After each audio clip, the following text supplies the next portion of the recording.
کفر کو روند کر اونچا نہیں ہوتے. حامدا ومصليا ومسلما اما بعد فقد قال الله تعالى انما يخشى الله من عباده العلماء وقال النبي صلى الله عليه وسلم حب الوطن من الايمان. ارباب علم و دانش، اصحاب فکر و نظر اور منصب انصاف پر جلوہ افروز حضرات اکرم، میں اس مختصر سے وقت میں 1857 سے لے کر 1947 کی داستان کو بیان نہیں کر سکتا. میرے پاس وقت کم ہے، میں بلا کسی تمہید کے شروع کرتا ہوں. سامعین محترم، جب بھی ہمارے اس ملک کی آزادی کی بات آتی ہے، ہر چہار جانب خوشیاں منائی جاتی ہیں.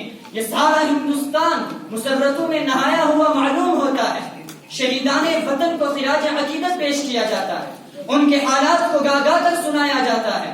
لیکن یہ بات روز روشن کی طرح آیا ہے کہ ہندوستان کی آزادی میں جتنا علماء کرام اور مسلمانوں نے حصہ لیا ہے، اتنا کسی بھی قوم و ملت کے افراد نے نہیں لیا. اسی ہندوستان کی خاطر علماء کرام اور مسلمانوں کو پھانسی کے پھندے پر لٹکایا گیا، لیکن ذرا برابر اف تک نہ کہا تو کہیں اسی بھارت کے لیے کالے پانی کی دردناک صعوبتیں برداشت کی. ہاں یہی تو وہ علماء کرام ہیں جن کو صفوں میں کھڑا کر کے گولیوں کا نشانہ بنایا گیا. جب بغاوت کے جرم میں ان کو بیڑیاں ڈالی گئی پر آہ تک نہ کہی.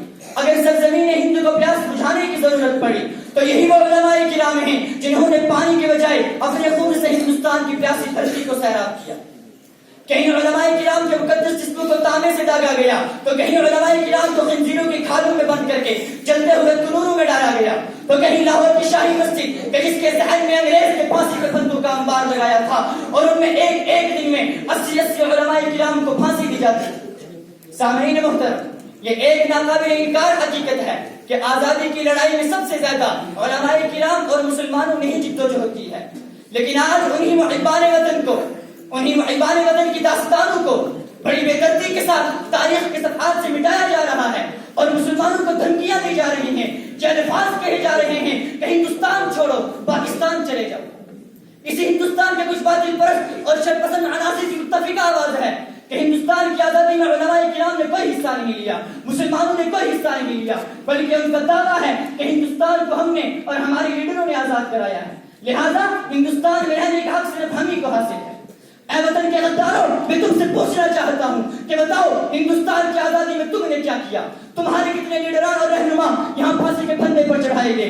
کتنوں نے کالے پانی کی دردناک صعوبتیں برداشت کی؟ کتنوں نے اپنے سینے پر گولیاں کھائیں اور کتنے مالٹا کے جیل میں قید کیے گئے؟ اور کتنوں نے جلیانوالہ باغ میں گولیوں کا نوالا کھایا؟ کیا دہلی کی چاندنی چوک سے پشاور تک کے درختوں پر تمہارے لیڈروں کی گردنیں لٹکی ہوئی تھی؟ ارے ذرا تم ثابت تو کرو.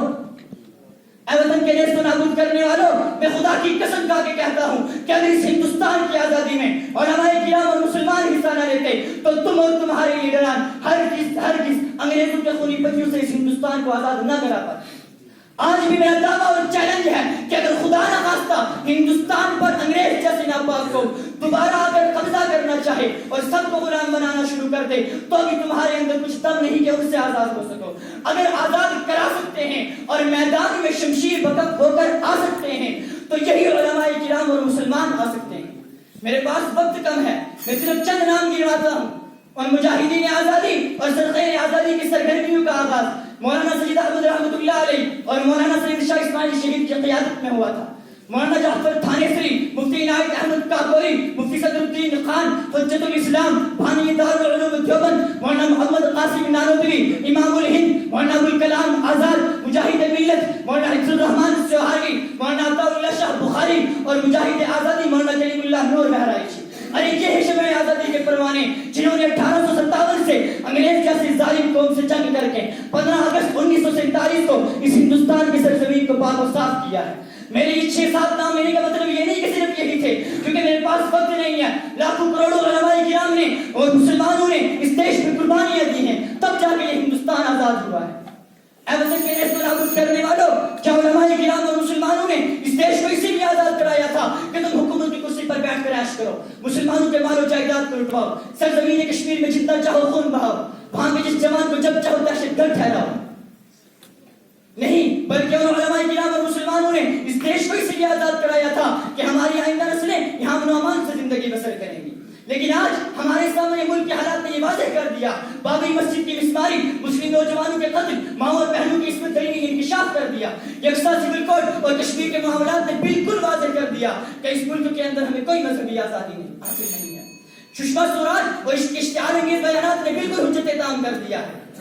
میں آخر میں یہ کہنا چاہوں گا کہ ہمیں غداران وطن کہنے والوں، چلو تم گلستان رکھ لو پر ریگستان میرا ہے، چلو تم گلستان رکھ لو پر ریگستان میرا ہے، تیرا شمشان پر قبضہ تو قبرستان میرا ہے۔ کہے تم نے کئی جملے میرا بس ایک ہی جملہ، کہے تم نے کئی جملے میرا بس ایک ہی جملہ، جو بھارت دیش ہے تیرا وہ ہندوستان میرا ہے، وہ ہندوستان میرا ہے۔